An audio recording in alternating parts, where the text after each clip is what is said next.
I just really don't know how to react anymore, guys, when it comes time for Call of Duty and the drama and controversy in this scene. It's literally never ending. This past weekend alone, we have GAs being broken by some pros and addressed by other pros out there. We have other pros, or amateurs, I should say, attending a secret LAN event, which was actually put off and supposed to be put online by Activision. That LAN continued to actually go on and has now eventually been pushed back yet again during a pandemic. You guys can imagine why 38 teams or several players joining any LAN event is probably not the best idea. Speaking of, maybe an idea that is definitely a very interesting talking point, that being around FaZe Clan, particularly around their Call of Duty Academy team for the Atlanta FaZe. It was actually, we talked about this now a week and a half, 2 weeks ago, about the firing of one of those Call of Duty pro players known as Siblings following homophobic slurs on a live stream. A decision I really did not question. I don't think a pro player should be overall canceled for what he did, but a punishment, certainly I'm not going to argue against Atlanta FaZe responding the way they did.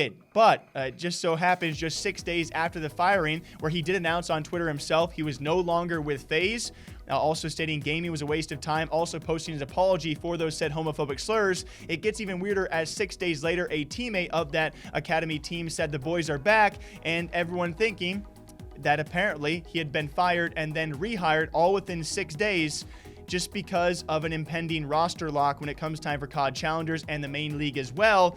It seems a bit weird, and definitely people are a bit interested in what the response might be if you fire someone and then you figure out just around roster lock that, okay, we're a lot better with him. Let's take back why we fired him because we're a much better competitive team and hire him back shortly afterwards. It just...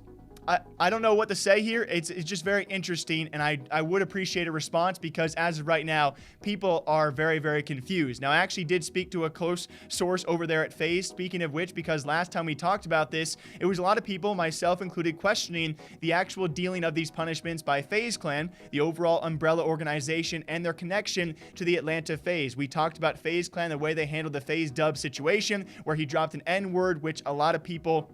It was pretty bad. One of the most viewed, I would say, racial slurs in gaming history. He received an indefinite suspension, eventually returned to the roster, and went through sensitivity training. Atlanta FaZe had this Call of Duty pro member for their academy team, that being Siblings, dropping homophobic slurs, and he was fired nearly immediately. Now, my close source did tell me, though, when it comes time for management of FaZe Clan and the Atlanta FaZe, it's completely separate. Those choices have no connection. Thus, FaZe Clan does not have hands over that Atlanta FaZe roster. That is completely separate management. They made that choice, and they had also vice versa no hands on the FaZe Clan decision when it came for FaZe Dubs in the Fortnite scene. So that did clear up a lot of controversy. That controversy, I would say, returns though when all of a sudden you fire a pro and then forgive him because of an impending roster lock and your team is better 6 days later, and bringing him back again. I just we don't see these things very often, so I don't really know how to react or what to say. It is these kind of situations particularly where I would love just any feedback, any announcement, any post, because even Siblings, besides his teammates saying the boys are back,